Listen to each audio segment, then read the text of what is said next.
Hey there, guys. How's it going? My name is Sumit Chatterjee from the Flow Zone Academy, and I'm a flow state coach, which means that I help you feel better and perform better.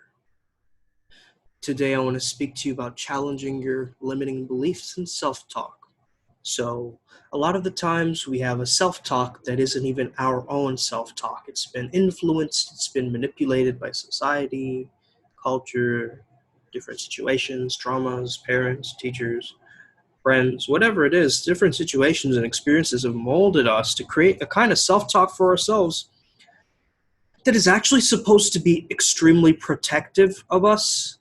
However, once we understand that it's not really trying to benefit us in that one particular moment, we can actually take power over that voice. You see, understand that that voice of your ego, or that voice that's telling you like, oh man, you've got to do it like this, or what about your reputation and what will people think of me, that voice in your head is actually super protective. And just understand that it's a caretaker. Okay, the first thing to understand, it's not a critic, it's a caretaker. Once you understand that it's a caretaker, you want to have a lot more compassion for that voice. Just like if you were to own a pet, you would have to domesticate your pet just like you domesticate your mind. I mentioned this in another video, right? So essentially, what you want to create is a kind of genuine love for the inner caretaker. And once you know that that voice is there and you start speaking back to it and challenging the caretaker's voice with your more advanced, higher cognitive abilities, then that voice is going to slowly start to stop rearing its head and fizzle down. I used to do this. So I used to do a lot of acting, and I was actually going to apply to like New York Film Academy and American Academy of Dramatic Arts. And one of the monologues that I chose was The Spotted Man, right? It reminds me of this. It's like, and I had to like put on an accent at one point too, but I took away the accent. But it was like, I have the spot the shape of Italy on my back, and I have this spot, and I have that spot. And one of the lines was like, and then the spot start to rear its ugly little head. And that's what happens when we get back into the thinking of our own old past, right? Our past memories rear their ugly little head. And so what do we do with that rash? Well, we find an ointment. We find something that pulls it back down. But any kind of leader, if you are a leader, you're going to have to collide with that old version of you from your past. And so understand that that caretaking voice is there to protect you. It's there to make sure that you're preserving your identity and your ego. It's called ego preservation. And the third one is that perhaps you've become so desensitized to certain events and activities that you don't even start to notice that voice anymore. You don't start to tune into what it's telling you, and so you only listen to the negative and you don't listen to the positive that it's telling you. You see, this is what our RAS, or our focus, does, and it's very evolutionary. If someone backstabs us, we think of all the bad times that they have done the same. But if they're a good friend to us and they give us a gift, our RAS, or our reticular activating system, goes and zooms in on all the 700 great things that they did for you. You see what I'm saying? So one little moment, it's like where we put our focus can shift our entire way of perceiving something. So how can we get from point A to point B and understand that our self-talk is either deteriorating us from that goal or bringing us closer to that goal? So you really want to ask yourself this question, like, how is this voice actually serving me?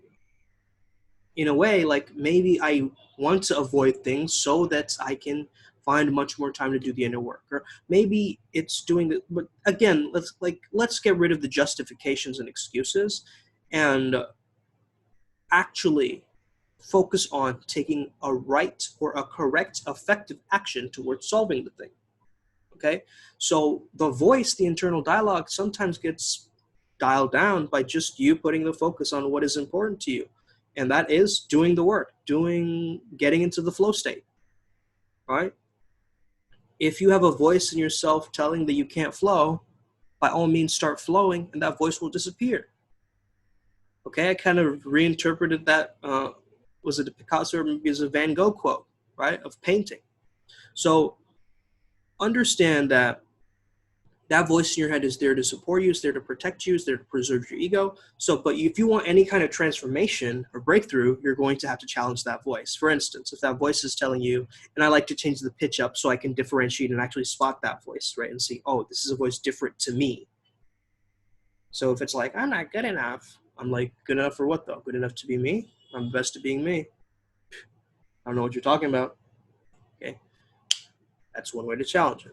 What's another way to challenge it? Are you sure it's going to work? No, I don't know for sure if it's going to work. I know it's going to work 50-50, but that's pretty awesome probability. It's either going to work or either not going to work, but that's not the main gist of the issue. It's the fact that I'm actually going to do it, right? Let's think of some other ones. What if they reject you? What if they reject me? Well, every rejection is a redirection, and O is next opportunity. And so if they reject me, they're just not a right fit for me. It wasn't meant to be. It wasn't meant to happen. And someone else greater in my life will come into my life and solve that particular area of my life.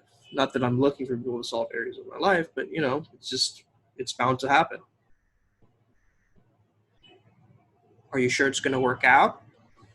Well, I don't know for sure if it's going to work out, but I do know that by doing the activity, I'll get a lot better at it, which gives me a higher probability with that certainty of it actually working out and me being successful at it.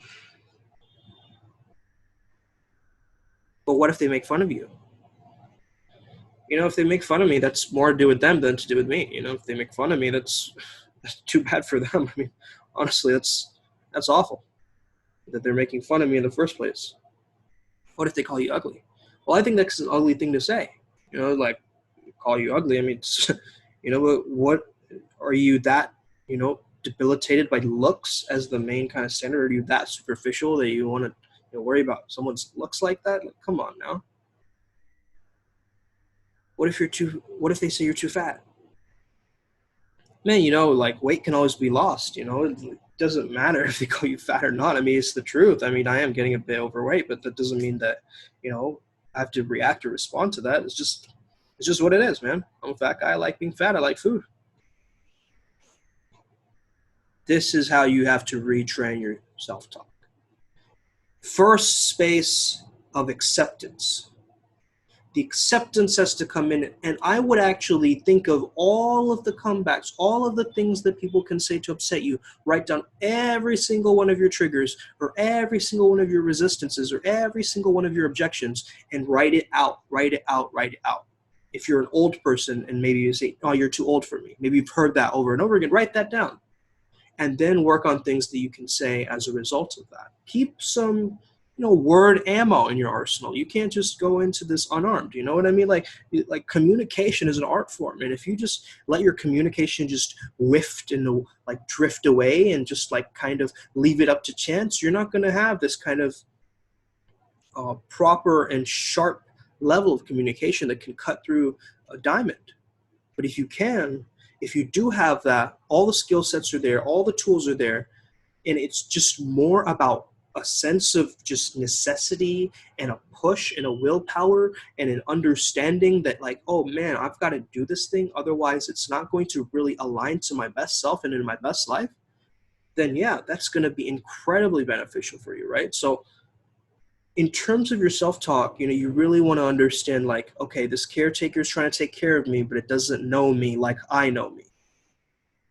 Right, your ego is just there. It's just randomly like kind of deciphering facts and making some kind of analysis based on those facts. It's like, making a Excel spreadsheet. I mean, it's doing it kind of very logically, right? It's like, oh, point B, oh, wait, you got rejected in third grade. And so that must mean that, you're going to get rejected now by this girl or something like that. Or it might be like, oh, you never really were good at humanities, and so maybe if you're getting this job in humanities field, you won't be good because remember that humanities teacher that once told you this thing?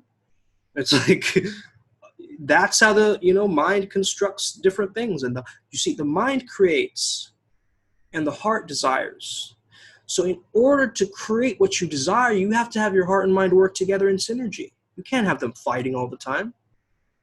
You can't have your mind creating these stories like, oh, you know, conspiracy theories are just to create a sense of order and a sense of understanding in our world. And your heart is saying, but that's exactly what someone in the Illuminati would say. You know, it's like doubting each other, right? Both of these two things are just like doubting each other, and it causes this mass confusion, whereas we could actually have all of them aligned and working together like best friends, like superhero, like imagine like Justice League, but instead with your heart, mind, gut, sexual organs all working together, all spontaneously and simultaneously working together and adding value to each other. All right, so have a think of this. Have an amazing day. May the flow be with you, and stay legend.